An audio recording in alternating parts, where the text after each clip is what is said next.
My name is James Orlando, and this is my program logic model presentation. My organizational host is the Smithsonian Institute. It is the world's largest museum, education, and research complex, comprising of 19 museums and the National Zoo. So they operate with the purpose of the increase and diffusion of knowledge, and their organizational vision is to build on its unique strengths and to engage and to inspire more people with greater impact. So specifically what we're going to be focusing on is the Natural History Museum and the David H. Cook Hall of Fossils. So the hall was opened on the 8th of June after closing in 2014 to begin a 5-year, $110 million renovation project. So the goal of this is to evaluate the success of the renovation effort and the reopening of the Hall of Fossils for use in future renovation projects within the Smithsonian Institute.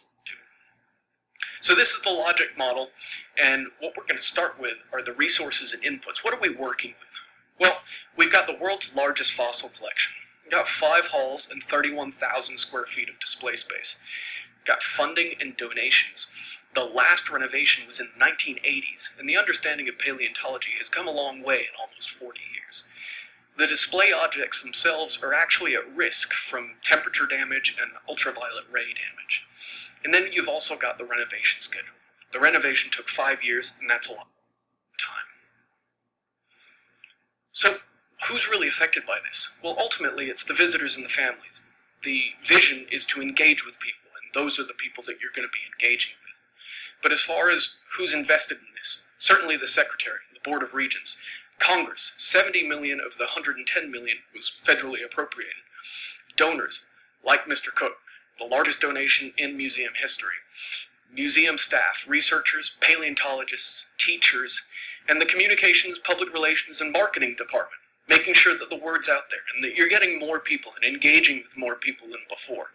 Volunteers. And as well, the other 18 museums under the Smithsonian.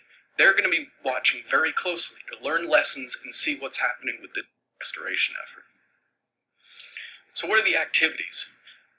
The goal is to optimize and renovate that display space, bring it up to modern times. Introduce interactive experiences. Take the dinosaur skeleton poses and the understanding of what we had and redo them. Introduce kid-friendly material. Protect the objects that are in the display space. And then reopening weekend and all of the program events. So the key resources, you're looking at funding, donations, staff, volunteers in order to carry everything out, researchers and paleontologists for their expertise, marketing departments, events people to put on the events and to schedule it and to attract the people, and then communications and public relations, working with the media and making sure that we're out there. So what does this result in? New and never before seen objects on display. You've got volunteer conversation starters that are out there and engaging with people and talking to them and connecting them with the material that they're looking at. You have now biomechanically plausible dinosaur poses. Initiatives such as Fossil Base Camp, which offers touch-friendly activities. You've got a special glazing installed on the uncovered skylight and exterior windows that were uncovered during the renovation. And then you've got programmed events for that opening weekend, like Meet the Paleontologists, films, and fossil examination, creating a true event out of the reopened 5 years. So what this means is that you end up with a modernized display that is aligned to the current understanding and modern perception of paleontology and what we know now.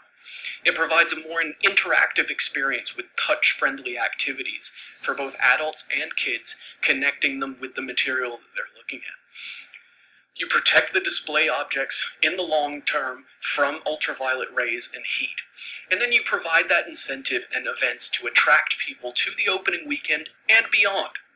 So you create the publicity and you work with the media and you make sure the word's out there. So this is the hall in 1913. And this is the difference in 2019 after the renovation project. We mentioned redoing the dinosaur poses, so this is the original pose for T-Rex in 2014, and this is the new biomechanically plausible pose in 2019. So what's the thinking? Well, the concept behind it is that renovations require a lot of time and a lot of resources. And so the results of the renovation need to be in line with the goals that were set out by the organization. In this case, to update and modernize as well as engage and inspire more people than before, which is in line with the vision.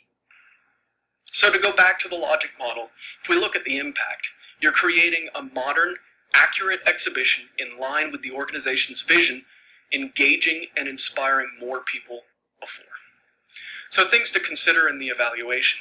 Our baselines are limited. We have a pre-attendance and a post-attendance that we can look at. But attendance also introduces elements outside of the organization's control. So you definitely have to take that into consideration. And when you're talking about engaging with people, you're probably talking about bringing them back, that they feel the need or the want to come back more than one time. Well, in order to compare that to some other element, you should probably keep it within the same topic or genre. The Smithsonian covers so many different things that comparing the Space and Air Museum to the Museum of Natural History may not provide the best data. So try and keep it within the Natural History Museum when comparing likes and wants. These are my references. Thank you very much.